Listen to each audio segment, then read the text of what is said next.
सोचिए जरा, अगर कोई कहे कि न्यूयॉर्क के सबसे बिजी ट्रेन स्टेशनों में से एक में पास्ट में जाने का एक सीक्रेट रास्ता है।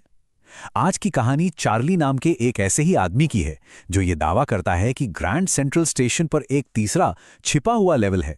एक ऐसा लेवल जो उसे सीधा गुजरे हुए जमाने में ले जाता है। सुनने में तो ये किसी साइंस फिक्शन फिल्म जैसा लगता है ना?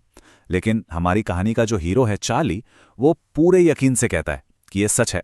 और बस यही सवाल, यही जिद हमें इस रहस्यमय कहानी के बिल्कुल सेंटर में ले जाती है। तो इससे पहले कि हम आगे बढ़ें, चलिए कहानी के 3 मेन कैरेक्टर्स से मिल लेते हैं। सबसे पहले है चार्ली, एक 31 साल का आम सा आदमी। फिर है उसकी पत्नी लुइसा और उसका दोस्त सैम, जो कि एक साइकियाट्रिस्ट है। तो चलिए इस रहस्य की तह तक चलते हैं। कहानी के पहले हिस्से में हम जानेंगे ग्रैंड सेंट्रल स्टेशन के इसी सो कॉल्ड तीसरे लेवल के बारे में। अब देखिए, न्यूयॉर्क का जो ग्रैंड सेंट्रल स्टेशन है, उसके बारे में सब जानते हैं कि वहां 2 लेवल हैं। लेवल 1 से चलती हैं आज की लंबी दूरी की ट्रेनें और लेवल 2 से सब अर्बन ट्रेनें। लेकिन चार्ली का दावा वो कुछ और ही है। वो कहता है कि एक तीसरा छिपा हुआ लेवल भी है, जो असल में 1890 के दौर में जाने का एक दरवाजा है। अब जाहिर सी बात है, चार्ली का साइकियाट्रिस्ट दोस्त सैम इस पर यकीन नहीं करता। वो उसकी बात को पूरी तरह से खारिज कर देता है और कहता है, तुम दिन में सपने देख रहे हो। सैम के लिए ये और कुछ नहीं, बस असलियत से भागने का एक तरीका है। सैम की थियरी के मुताबिक ये सब मॉडर्न लाइफ के स्ट्रेस, डर और चिंता की वजह से हो रहा है। उसका मानना है कि चार्ली इस रैट रेस वाली जिंदगी से इतना तंग आ चुका है कि अब उसका दिमाग ही उसे भगाने के लिए ऐसी कहानियां बना रहा है। लेकिन चार्ली के लिए ये सिर्फ कोई सपना या कहानी नहीं थी, ये बिल्कुल असली था। तो चलिए देखते हैं कि उस रात असल में हुआ क्या था और कैसे वो गलती से उस कमाल के तीसरे लेवल पर पहुंच गया। तो होता यूं है कि एक रात ऑफिस से लेट हो जाता है। चार्ली घर जाने की जल्दी में ग्रैंड सेंट्रल से सबवे पकड़ने के लिए भागता है। वो पहले लेवल से गुजरता है, फिर दूसरे लेवल पर उतरता है। लेकिन तभी उसे एक अजीब सा घुमावदार दरवाजा दिखाई देता है। वो उस गलियारे में मुड़ जाता है और खो जाता है। वो गलियारा उसे नीचे और नीचे ले जाता है और वो पहुंच जाता है तीसरे लेवल पर। और वहां पहुंचते ही चार्ली को एहसास हो जाता है कि वो अब अपने वक्त में नहीं है। माहौल ही कुछ और था। कमरे छोटे थे, टिकट काउंटर भी कम, लकड़ी का इंफॉर्मेशन बूथ, टिमटिमाती हुई गैस लाइट्स, फर्श पर पीतल के पीकदान और लोगों के कपड़े, सब कुछ जैसे 100 साल पुराना लग रहा था। आदमियों ने डर्बी हैट्स पहने थे और बड़ी बड़ी मूछें रखी थीं, और एक औरत ने लेग ऑफ मटन स्लीव वाली ड्रेस पहनी हुई थी। ये सब तो खैर छोटी छोटी डिटेल्स थीं, लेकिन फिर उसे मिला सबसे पक्का सबूत। एक न्यूज़पेपर जिसका नाम था द वर्ल्ड। एक ऐसा अखबार जो सालों पहले छपना बंद हो चुका था। और उस अखबार के फ्रंट पेज पे तारीख छपी थी 11 जून 1894। बस यही था वो पक्का सबूत कि वो सच में टाइम ट्रैवल कर चुका था। तो अब सवाल ये था कि चार्ली का ये एक्सपीरियंस हकीकत था या सिर्फ उसके दिमाग का एक खेल।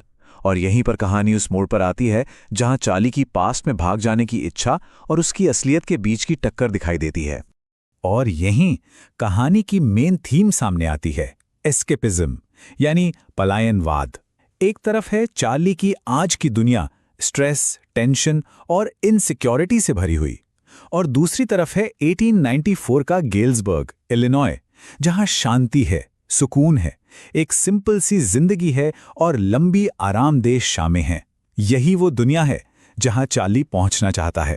चार्ली ने उसी वक्त गेल्सबर्ग के लिए 2 टिकट खरीदने की कोशिश की, लेकिन टिकट क्लर्क ने उसके आज के जमाने के नोट लेने से साफ मना कर दिया। क्लर्क को लगा कि चार्ली उसे कोई नकली नोट देकर धोखा दे रहा है और उसने पुलिस को बुलाने की धमकी दे डाली। ये सुनते ही चार्ली डर कर वापस अपने समय में भाग आया। अगले दिन उसने अपने $300 पुरानी स्टाइल वाली करेंसी में बदलवाए, लेकिन बहुत कोशिश करने के बाद भी उसे तीसरे लेवल तक जाने वाला वो गलियारा फिर कभी नहीं मिला। आखिर में उसकी पत्नी लुइसा ने उससे वादा लिया कि वो अब उसे ढूंढना बंद कर देगा। और चार्ली ने अपनी ये खोज लगभग छोड़ ही दी थी कि तभी कहानी में एक ऐसा ट्विस्ट आता है जो सब कुछ बदल कर रख देता है। अचानक से चार्ली का वही दोस्त साइकियाट्रिस्ट सैम, हाँ वही जो उसकी बात को बकवास बता रहा था, वो रहस्यमय तरीके से गायब हो जाता है।